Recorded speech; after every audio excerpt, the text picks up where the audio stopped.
This video is going to be about our project that we did for Engineering 416, which is Mechatronics Lab, under Professor Azadi at San Francisco State University.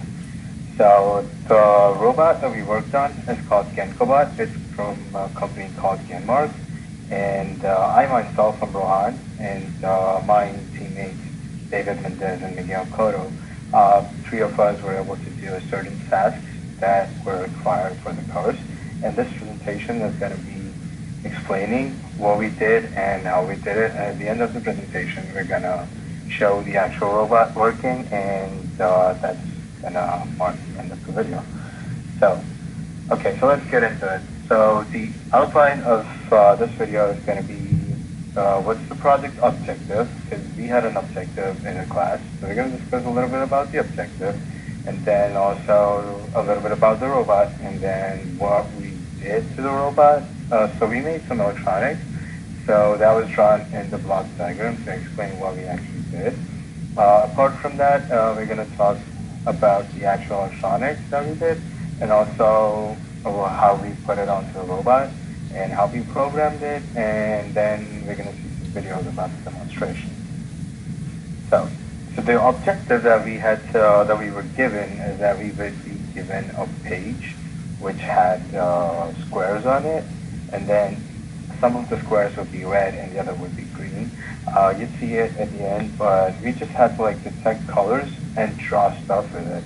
And also we should be able to make the robot draw something, and also maybe draw a square and a circle and write some text.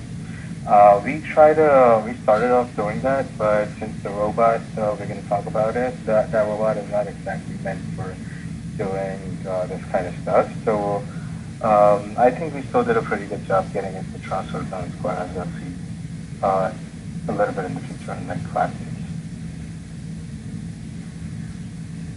Okay, so this on the right is the actual Gencobot. So this was actually made, and this was intended to move wafers, silicon wafers, in an actual industrial setting. So as you can see, it's got a couple of arms. This is one, and this is the other. And it's got 6 degrees of freedom, each controlled by servos, and they have a feedback so that you can know where the actual robot is. And here's the block diagram. So in order for the robot to be able to do the task that we wanted to do, we had to get the color sensor, and then the transmitter, and then the receiver, computer, all these stuff.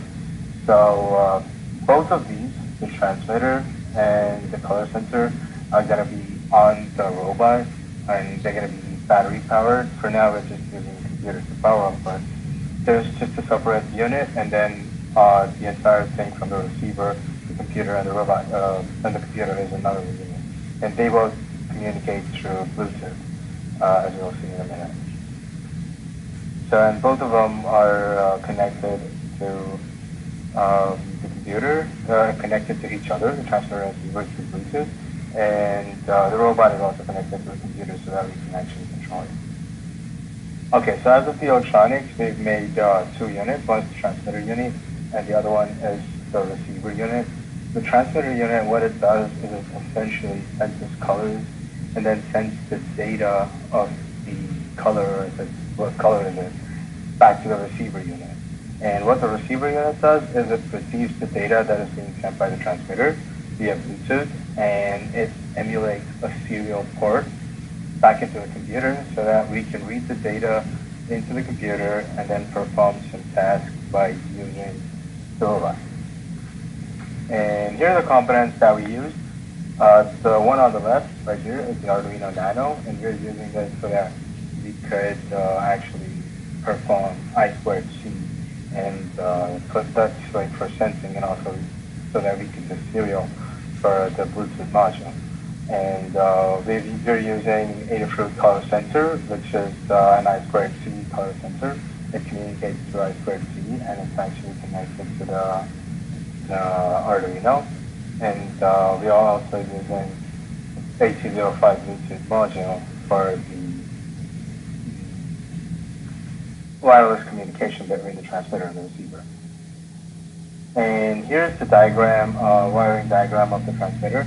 It's got the color sensor hooked up to the Arduino, and the Arduino actually reads the data from the color sensor using the I4C, which is the broadline to SCL and SDA, and then sends it to the receiver using a serial communication, which is emulated by a software serial right here, and that is connected to another 8205, so that we have communication. So this is the receiver. The receiver is pretty straightforward. It's just got an Arduino Nano and 8205, and it reads the data from serial. These both pins right here, inside, and it just emulates a serial port through the USB when we plug it in here and then into the computer. That way the computer can actually receive the data the receiver is receiving from the transmitter. So in order to mount these parts on the robot, we had to print a couple of attachments, or sleeves you should say. This one on the left is to allow the robot to actually draw. The hole on top, this is for the actual pen to go in, and this slot is for the actual robot to slide in, and then it holds the pen.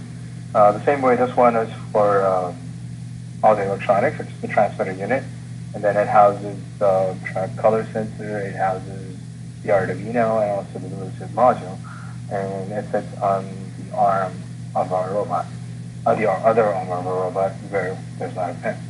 And these are the 3D printed parts. And now when we get into programming, we have done most of our programming using MATLAB. So what we're doing is actually Gencobot comes with software called GB Tools, which is basically a serial emulator, serial terminal emulator. But we want to use the robot with MATLAB so that we could actually interface between both of both the Arduino and also the Gencobot. So what we're essentially doing is MATLAB allows us to do serial communication. So we are connecting to the Gencobot using the serial, and also connecting to the Arduino serial port that's being emulated by the receiver.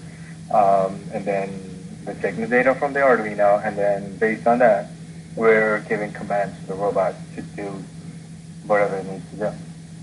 That's pretty much what it is. And then we're also going to be talking about some of the terminology that we need to actually understand what's going on.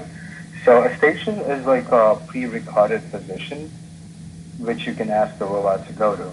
Instead of saying relative positions or saying go X direction in someone's time and then go somewhere else so much, you can actually record a position and then ask it to go to that position. So that's a station, and we're using stations to make the robot draw stuff.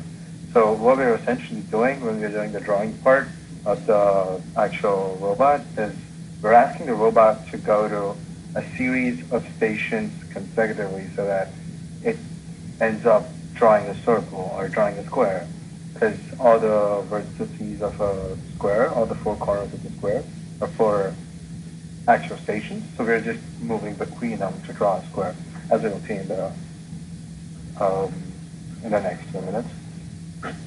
Okay, so as of the scanning, so when I say scanning, it's scanning the page for colors.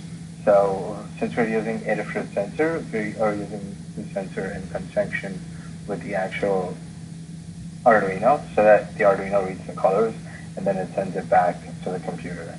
And then it's all the program that does the work. Okay, so here are some of the images that we were able to draw. And as you can see here, like A, B, C, D, E, F, G, all these are the stations that we have to teach the robot. And what the robot is actually doing is it's moving between different stations to form a circle that we can see here. This is the actual circle that's drawn by the bot.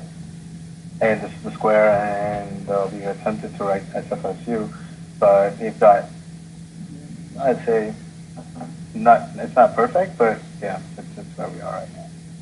And as of the testing, we have to go and show you the actual videos.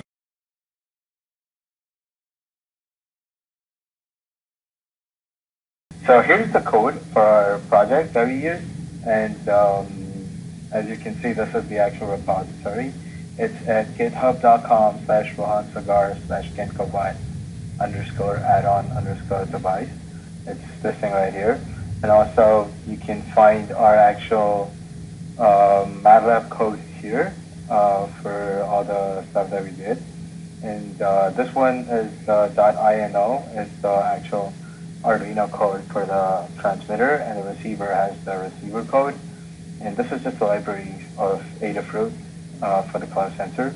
And all these are the MATLAB code that we used. Most of it is pretty well documented, and we'll maybe go through.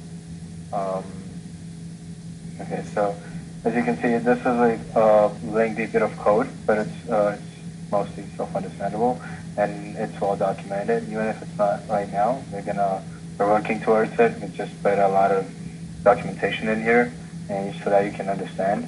And that's pretty much it. So we're gonna move on to the actual working of the robot.